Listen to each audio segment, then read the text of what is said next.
Xfinity Series teams at Daytona. Our coverage presented by Toyota, and we have talked about the changes. Significant when you look premium. And you know, Brendan Gaughan had confidence about how his car was handling, but when other cars aren't handling well, that's equally as frustrating for you, because that means the pack is going to be out of control and havoc could ensue.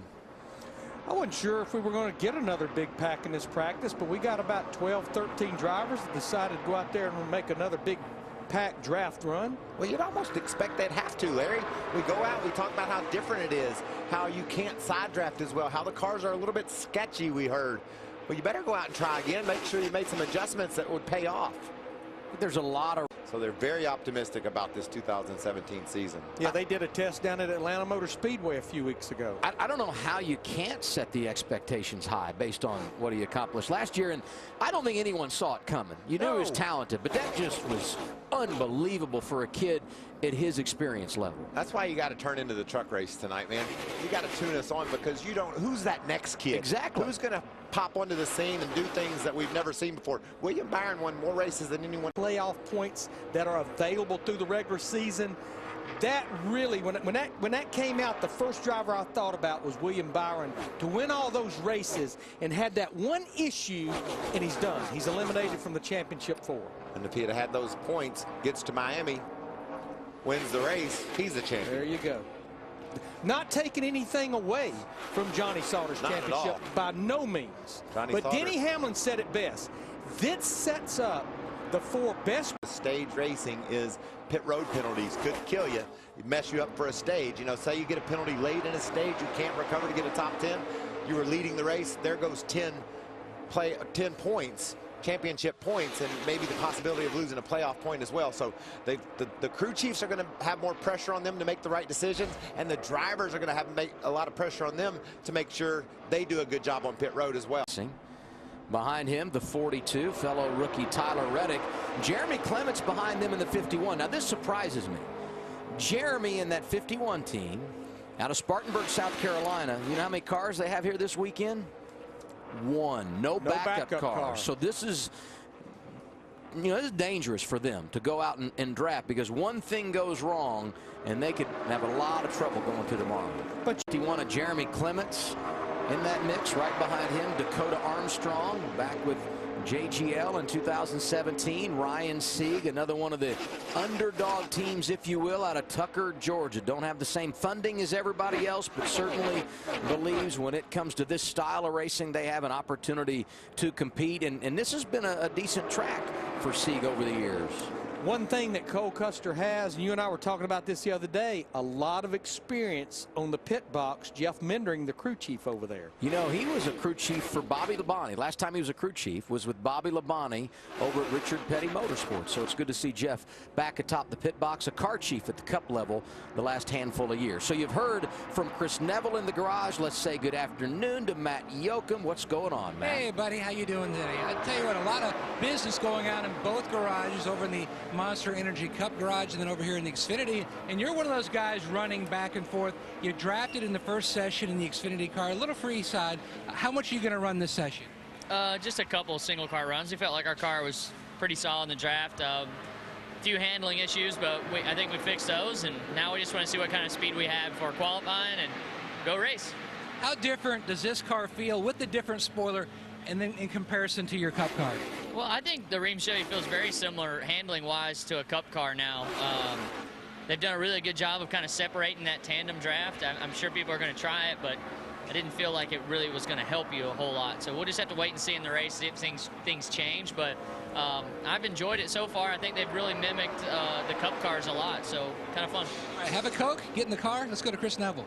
Well, William Byron, so successful last year in the Truck Series. 7 wins there, but this year you got the rookie stripes on the back of your Xfinity car. Now, you have tested the car twice before, but not here at Daytona. How was it earlier today?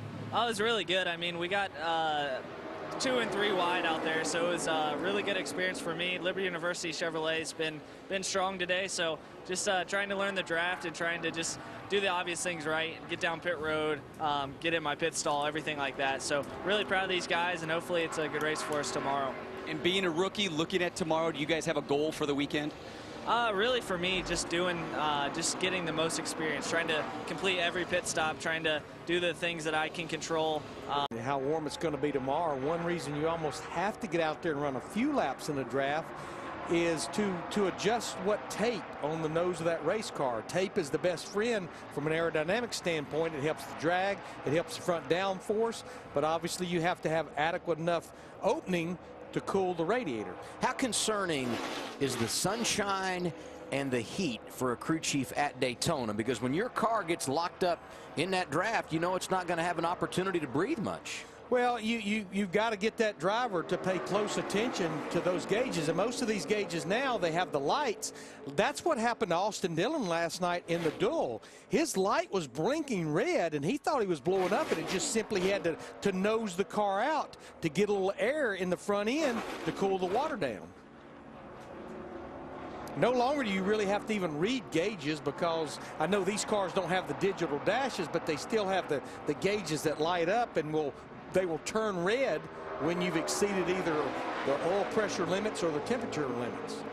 10 drivers this weekend going to run Saturday and Sunday doing double duty. A handful running tonight in the Camping World Truck Series, and then again tomorrow in Xfinity competition. One of those leading this pack around, the 4 of Ross Chastain. Related green flag pit stop, something everybody really, but certainly the young guys should be doing in the event that would come up and play a role in tomorrow's race. Well, you're out there running almost 190 miles per hour, and then you have to be down to 55 miles per hour, and you want to get all you can before you get to where they start monitoring the pit road speed.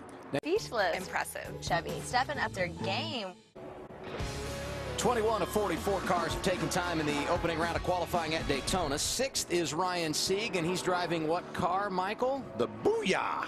The Booyah Mortgage Chevrolet, helping disabled vets get a mortgage. That's great. That's a great program, and Ryan had his best finishes last year here in Daytona, got a 3rd place, so watch for him to draft his way to the front after that qualifying. Through the grass, Spencer Gallagher gets a piece of it. Oh, and they're still wrecking. William Byron. Kevin, you said it. Talk about mistakes on pit road, and look where that put Byron. Their afternoon is complete, and one of the drivers in that category is. That's a shame. Look at the cars. Brad Keselowski sneaks through again. Ryan Sieg's going to make it, but Brandon Jones, Daniel Jones hit it once, rebounded, got hit again, and turned once more. Exact second. Brandon Jones, 2 hard, or excuse me. Yeah, Brandon Jones, 2 hard hits.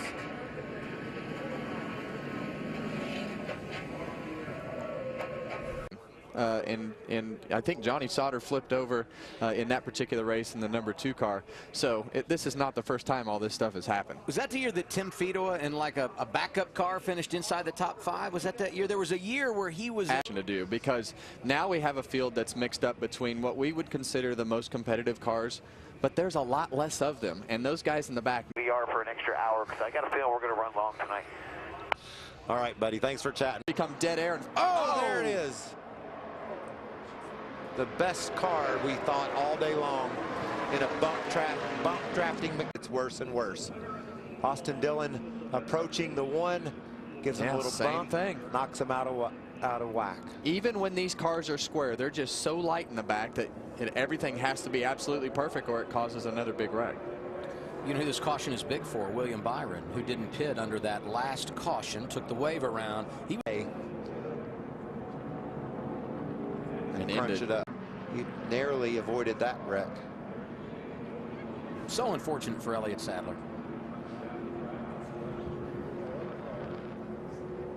You see Joey Gase, Ray Black Jr., Ryan Sieg, Ryan Reed just mowing the grass. Very, very tough situation for Elliott.